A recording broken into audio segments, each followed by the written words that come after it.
Hello mga ka-workers.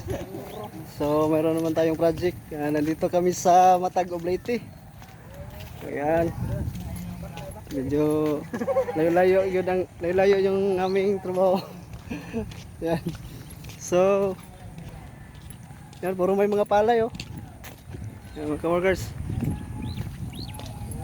Medyo malayo-malayo yung aming project ngayon. Wala tayong magagawa kasi trabaho to mga ka-workers.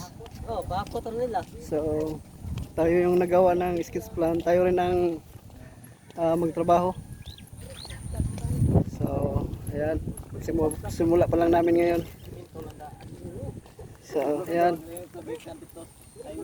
malayo pa mga ka-workers, galing sa highway. Ayan, naglalakad kami. Awo, motor hinoon. Ayan. Napo ng simento. Karga rin ang kabag-kabag. Panoorin nyo mga ka-workers sa part. Ang materialis malayo kayo gikan sa highway no? Lisod ug sudan rin. Ha? Mura ko sa yun ka kilometro. Gikan sa highway. Ano sa mo natin switch no. So meron kaming dala mga bagahe. Yung mga armor namin mga ka-workers. Mayroon kami dito ang mga armors na aming gamit ng trabaho. Part 6. Mga ka-worker. So ayan. Magsimula kami bukas kasi Sunday ngayon mga ka-workers. Sunday ngayon. Hay naman kayo dyan! Di kay nagabit-bit.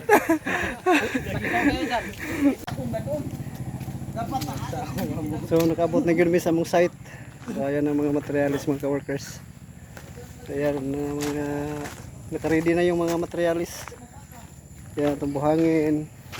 Saka yung mga gravel, hollow blocks. So ayan, magtrabaho na lang kulang bukas. So thank you. So ito mga ka-workers, nag-layout na kami. So naglagay na kami ng mga butterboard yan. So ayan. Simula na kami ngayon. So dito ito yung eskwela namin. Kinuha namin ng eskwela. Yan. So para sigurado mga ka-workers.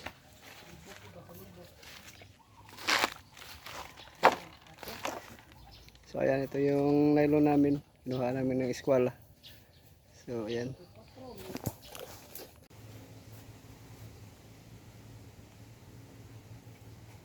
Hello po mga ka-workers. Gumawa kami ng mating column natin mga ka-workers. Ayan, so dito natin ita-cutting yung ating mga lip bars para madali yung pagputol natin. Kasi tayo kami bukas ng mga column natin mga ka-workers, yung mga poste doon, at saka doon nakabutas na yung mga lupa doon. Lagyan natin ng mating column. So yun mga ka-workers. At mayroon na kami na fabricate na poste mga ka-workers. So optional to ang ginagawa natin ngayon. So actually single story to mga ka-workers. Pero mayroon tayong option kung mag-extend yung may-ari, pwede na ma-2 stories. Yan, so ma-extend pataas mga ka-workers. So ganyan lang. Dapat mayroon tayong tawag nito option na kung mag-extend sila, pwede pa. So standard yung ating ginagawa mga ka-workers, pang 2 stories. So ayan, nagsimula na kami. Ikapangalawang araw po namin ngayon mga ka-workers. So ito, nakapabrikit na yung steel matting namin mga ka-workers. Yung ating matting column yan, nakapabrikit na. So ito yung ating lagyan ng ating matting. Nakabutas na ang lalim nito mga ka-workers, 1 meter. Yan. So pato dito, inuna muna namin yung mga corner So, hanggang doon. Ito yung ating nakapabrikit na. 16mm yung aming ginagamit.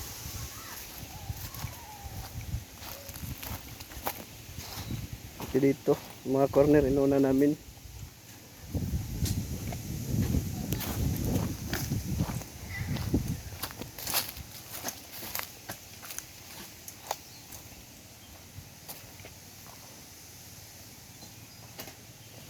So pati dito, ayun, nakapabrikit na yung aming kulom.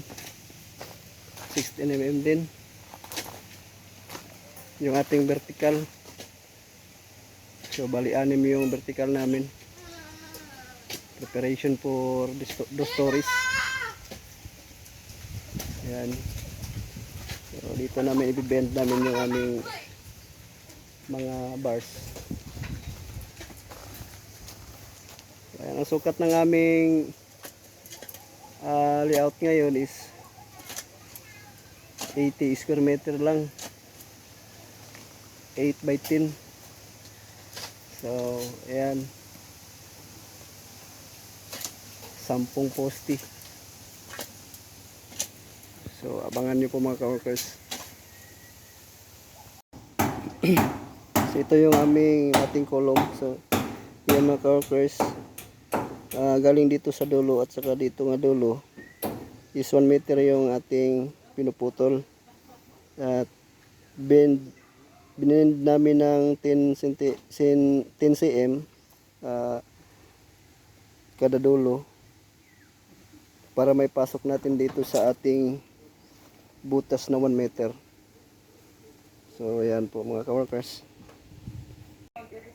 So abangan nyo sa susunod mga ka-workers. By episode po tayo mga ka-workers, kasi para updated po kayo sa lahat ng detalye sa ating ginagawa ngayon. So magkaasa po kayo mga ka-workers na patuloy namin ipamahagi sa inyo yung aming ginagawa mga ka-workers. So para mayroon din po kayong idea sa mga trabaho kung ano ang ating mga diskarte. So lagi lang po natin tandaan mga ka-workers na pagbutihan po ang ating trabaho. Ayan. So mahalin po natin ang ating trabaho mga ka-workers. Ayan. So thank you for watching and God bless you all.